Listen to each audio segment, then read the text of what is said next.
today are by Libby Stoddard. We have come into this room of hope where our hearts and minds are opened to the future. We have come into this room of justice where we set aside our fear to freely name every oppression. We have come into this room of love where we know that no lives are insignificant. We have come into this room of song where we unite our voices in the somber and beautiful melodies of life. I invite you to stand now and join in singing 1059, May Your Life Be as a Song. I invite you now into a time of centering and shared silence. So make yourself comfortable, take a deep breath. I'm going to share the words of Alice and Acheka Nostrum. In a world so filled with brokenness and sorrow, it would be easy to lose ourselves in never-ending grief, to be choked by our outrage, to be paralyzed by the enormity of suffering, to feel our hearts squeezed tight with hopelessness. Instead, this morning, let us simply breathe together as we hold our hearts open, breathing in as our hearts fill with compassion, breathing out as we pray for healing in our world and in our lives. Breathing in, opening ourselves to the transforming power of love. Breathing out as we pray for peace in our world and in our lives. Breathing in as we hold hope in our hearts. Breathing out as we pray for justice in our world and in our lives.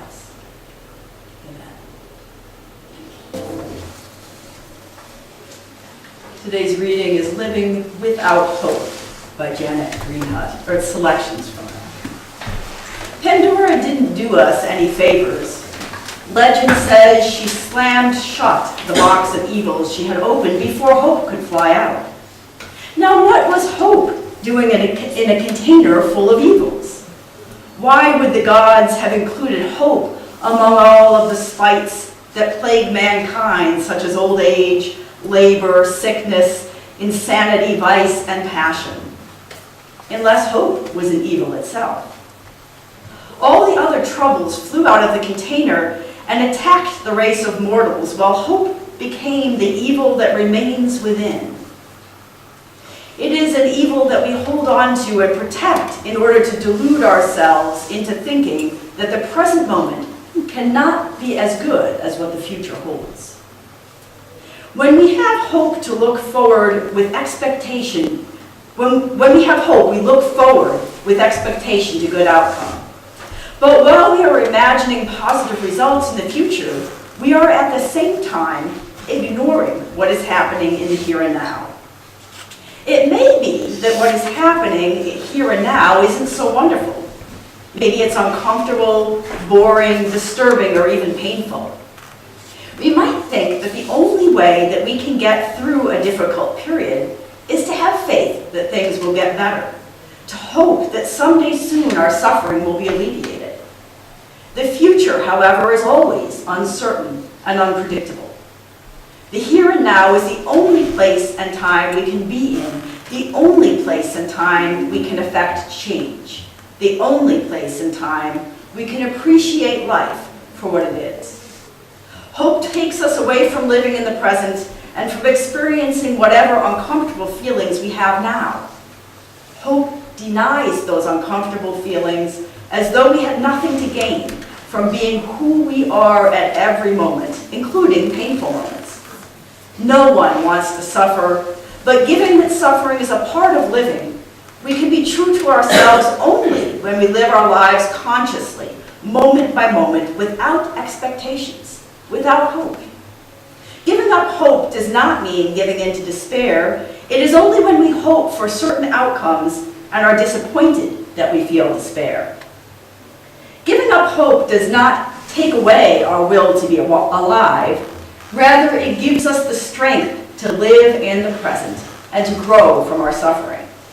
Releasing ourselves from hope allows us to accept life in the here and now, regardless of the duration or the state of our health, and it helps us to gain as much from depression as we gain from joy.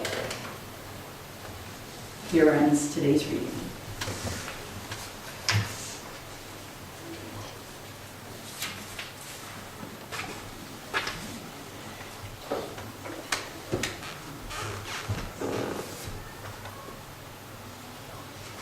On Martin Luther King Jr. weekend, as we look back over the year since our first mixed-race president left office, I feel a sense of despair. The latest racist remarks by Donald Trump, using an expletive to refer to Haiti and African nations, shocks me, but doesn't surprise me given all that's taken place over the past year. Who are we as a nation, and where are we going? It's at times like these that I take this stone out of my pocket. And today, as I do this, I remember the words of Martin Luther King Jr. Out of the mountain of despair, a stone of hope. I sought out this special stone after a difficult experience in the late 90s when I was still in seminary. Since then, this rock has come through a lot of life with me. Graduations, credentialing, grief, ordination, death, birth, divorce, hellos and goodbye to church communities and to people I hold dear. Through disappointment, betrayal, love, marriage, rebirth, renewal, confusion, sadness, grief, rebirth and renewal, and on and on. I will share the painful and inspiring secrets of this stone with you today because it's not about me and my experiences, but about life and what it means to be a part of community, whether that's family or church or country. This is not just any old rock that you might pick up outside in the parking lot under the snow. This rock represents hope. We don't need hope when life is beautiful and perfect. At those times, the moment is all that matters, and a part of me imagines that those beautiful moments will continue forever, but they never do. We seek out hope when life is dull, gray, disappointing, frightening, confusing, or filled with tension. Ralph Waldo Emerson, a writer and Unitarian minister, wrote about this particular kind of stone. It is labradorite. He wrote about it in reference to people, but for me, there's so much more. It is my inner soul when the outer world makes little sense. Emerson wrote, "A person is like a bit of Labrador spar, which has no luster as you turn it in your hands until you come to a particular angle, and then it shows deep and beautiful colors." Inspired by the quote, I looked for this stone when life turned my dreams and visions inside out. In a collection of rocks and minerals, my eyes wouldn't turn to this one. It looks plain and uninspiring. But trusting in Emerson, I bought it, and I sought out its secrets. I began, as Emerson suggested, by moving it slowly in various directions, looking for it to turn towards the light at just the right angle. And finally it happened, and it revealed these beautiful colors, blues and yellows and greens between the rocks and the cracks in that stone. You can take a look at the stone after the service. It may or may not reveal its secrets in this room, not because we aren't worthy or we aren't working hard enough, but because hope takes time to come to fruition, and because I've discovered that this stone shows its true colors best in the natural light. The wisdom of this stone begins with concepts from the reading by Janet Greenhut. Lines like hope takes us away from living in the present, from experiencing whatever uncomfortable feelings we have here and now. Hope denies these uncomfortable feelings as though we have nothing to gain from being who we are at every single moment And giving up hope does not mean giving in to despair. It is only when we hope for certain outcomes we are disappointed and feeling despair. And finally, her phrase, releasing ourselves from hope, allows us to accept life here and now. The here and now isn't always a safe and happy and comfortable place, especially when difficult things are taking place.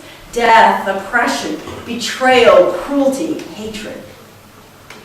In the most challenging times in my own life, I sometimes want to take this rock that represents the present moment and to bury it deep beneath the earth. Shrug my shoulders and walk away and just pretend that it doesn't exist and that I am in better times and places. But when I do that, the stone still haunts me. When anger fills my heart, I want to take the rock and just throw it at something breakable and watch that breakable entity just shatter to pieces. But if I hurl the rock and use it to destroy, or if I hide it far away, I will never see its light. I can only find that light in the present moment, at the times when I've allowed myself to become the rock, to feel the heaviness, to absorb that gray color, and to let my anger or agitation exist without either feeding them or pushing them away or grasping for quick solutions. When I jump too quickly to hope, I can't fully engage with what's happening here and now in this place. This moment is of ultimate importance. In some sense, this moment is all there is. Green Hut doesn't gloss over anything in her complete article. She considers the most oppressive and unbearable kinds of situations, such as living in captivity.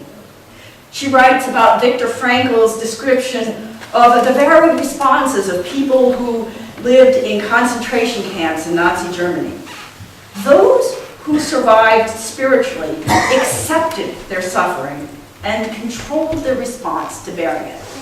She wrote, "Where suffering was inevitable, hope had no place. What mattered rather was a person's attitudes and actions in response to the challenges of the present moment." She believes that giving up hope helps because behind every hope lies a dread. She wrote, "There are two sides to the coin of expectation. But since hope and dread are so closely intertwined, it turns out that giving up one also means letting go of the other. If I no longer hope for an expected outcome, then I no longer have to dread the opposite, unwanted outcome," she wrote. She wrote about Terry Anderson, who was held hostage in the Middle East for almost 7 years, and how he described having his hopes for release raised and then dashed by his captors over and over again, and how each event sent him into this deep depression. This cycle stopped when he learned to seek and to find patience instead of hope for his release. When I worked as a hospice chaplain, my job involved sitting with people in their illness and with family members as they prepared for a loved one's death. I could not cure them or change the outcomes or make them believe a particular way about what all this means or what happens after death. I simply sat with people to look for value in the present, in the tears, in the laughter, in the beauty, in the despair. It might sound strange, but I loved my work as a hospice chaplain, and I love guiding people today through difficult situations and states of despair and anxiety as a mental health counselor. Because when I can guide people in emotional darkness into holding their personal stories, sometimes they are able to access the depths of their souls and to find something there of ultimate value that begins to emerge. It is in the present moment that we become whole. We, the person I sit with, and myself, sitting with others in challenging times taps into the depths of my own soul and reminds me how I have faced and how I can face my own wounds and struggles. I remember a woman who I met through hospice who I will call Alice. She lived in Section 8 apartment building in Pittsburgh, Pennsylvania. She'd experienced a lot of hardship in her life: divorce, poverty, raising her only child by herself. And she recounted the most devastating experience that shaped the rest of her life: the murder of her only child in his early 20s. After his death, she described falling into the depths of despair for many years, not able to conceive a life without her son, not able to accept a world where people could inflict this kind of pain on others. She pushed aside the religion that had sustained her. She reached for alcohol to cover up the pain and tried as best as she could to forget the visions of her son's murder, to forget the intense ache of his absence and the scenes of what her life would have been if her son's murder hadn't happened. When someone dies, it's natural to want them back, to long for life as it was before, to yearn for everything to be different. When death is accidental or inflicted, the pain and the longing and even the rage are magnified. After several years of despair and a powerful spiritual experience, Alice found the inner strength to look at the world and to engage it for what it is: a world full of pain and tragedy, a world where her son no longer lived. She found the ability to accept what had happened as best as she could. I believe it is when she truly let herself feel the weight of that stone and to accept its pain, when she was able to hold her son's death, that she could begin to embrace the life she had. She was able to engage and experience other aspects of the world that she had valued before: religion and her belief in God, which had sustained her through the years, her family, her friends, her church community. The stone she held wasn't just dark. It also had streaks of color. I will tell you more of Alice's story in a few minutes. Unlike Janet Greenhut, I don't give up the concept of hope. Instead, I think of hope in two parts. The first part is to be fully present in this moment and to let go of expectations. Hope and expectation can be very intertwined. I know when I think of the future, I often have very specific outcomes in mind, and I have known deep disappointment when those particular visions did not materialize. This applies to mundane situations as well as tragic ones. An application gets rejected, a friend doesn't respond when we need them, someone disappoints us, whether that's a minister, a church member, a political candidate, a family member. When I expect and hope for certain outcomes, I find it hard to notice what's actually in front of me. What challenges lie in your path right now? What grief or transition do you face? Maybe in this church community in the coming months or in your own lives. How are you responding to the events in the country and around the world? What emotions are you grappling with? Janet Greenhut's living without hope means sitting in whatever this moment brings, whether it has to do with politics or church or relationships or self. It means accepting my own negative emotions, my own aching heart, my own troubled soul, rather than pushing them away. It means not trying to change it, but to observe and to name, and then slowly allowing it to be what it is. This takes time. The symbol is a rock for a reason. It's solid. It won't go anywhere without someone intentionally moving it. The here and now is not always a happy, safe, and comfortable place.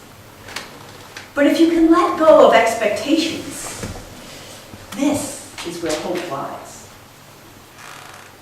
Over the past year, I've felt times of discomfort, anger, sadness, confusion, frustration, fear, and disillusionment. Sometimes I'm able to sit still and breathe into those feelings, to set aside the urge to check out mentally by distracting myself in a variety of ways. Sometimes I'm able to just let the feelings be what they are, noticing what's coming up for me, breathing into the moment. It's not an easy thing to do. It's meditation in the midst of daily life.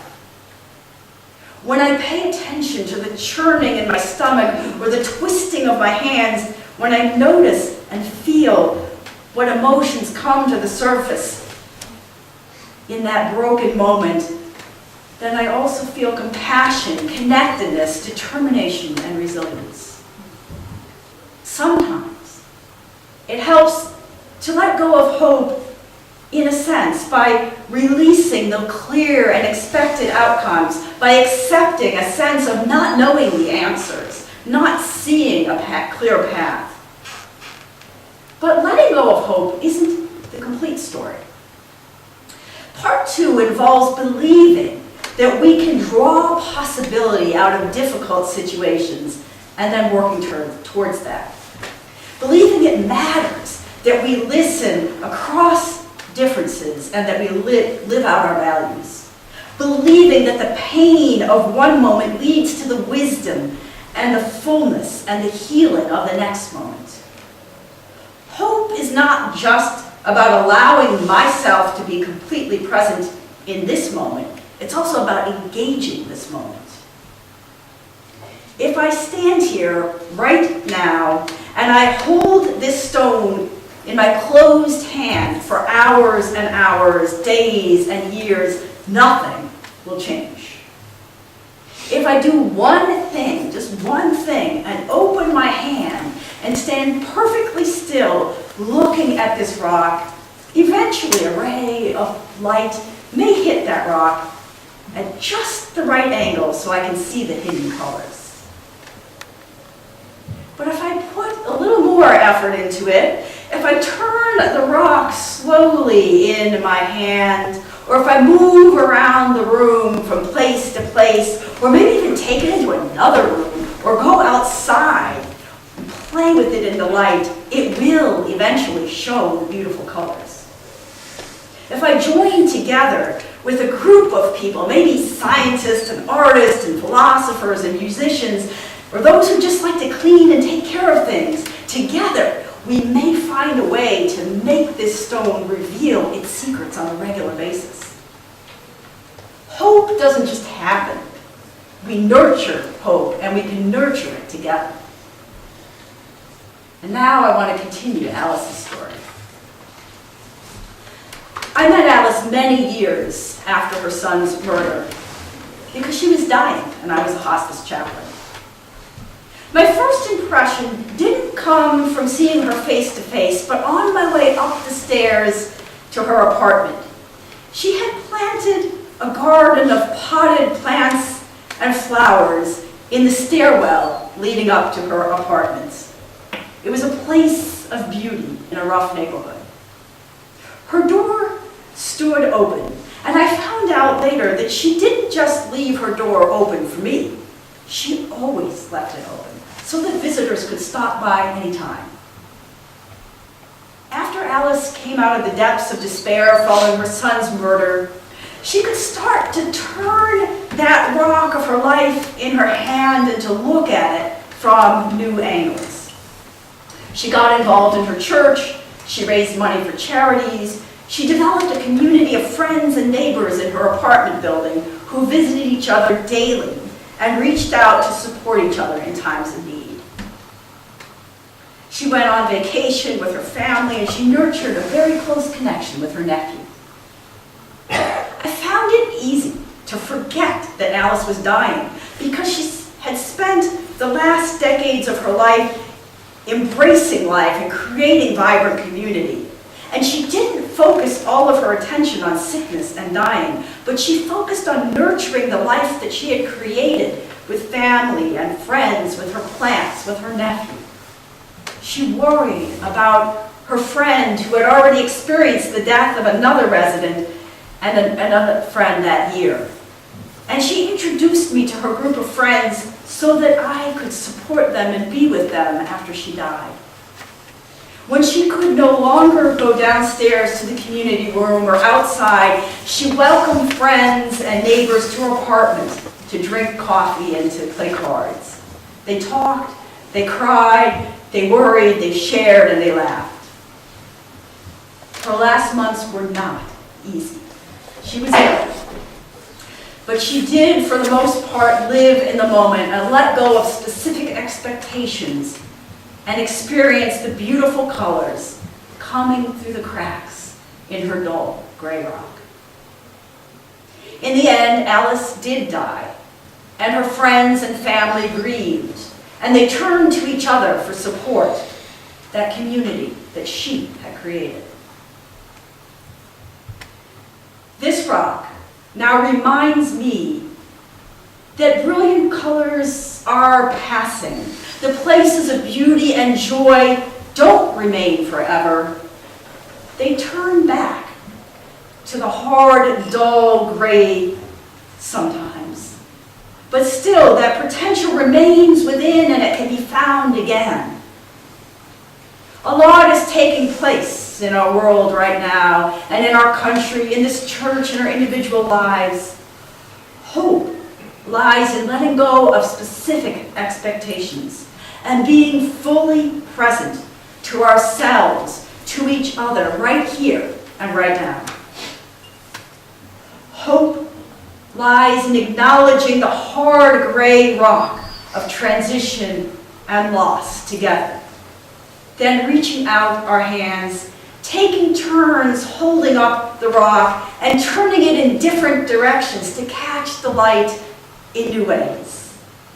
Hope is in our hands.